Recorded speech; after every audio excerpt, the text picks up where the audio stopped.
When I go to fill in my graphic organizer, I like to start filling out the two largest pieces of the cell cycle first, which is interphase and mitosis. In this case, that's going to be the center of the circle. Sometimes you will see a ring that runs all the way around the outside of the circle that kind of brackets in these same pieces. So I have to first decide, is the smaller or the bigger piece of the pie interphase?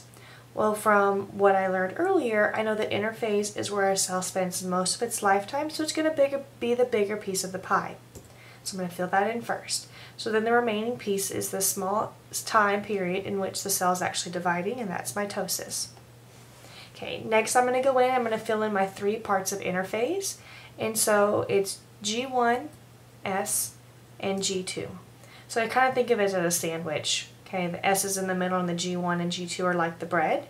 And of course they're going to go in order because 1 comes before 2. Now I had to fill in my phases of mitosis. Now a little trick that I always use to help me remember the order is IPMAT-C.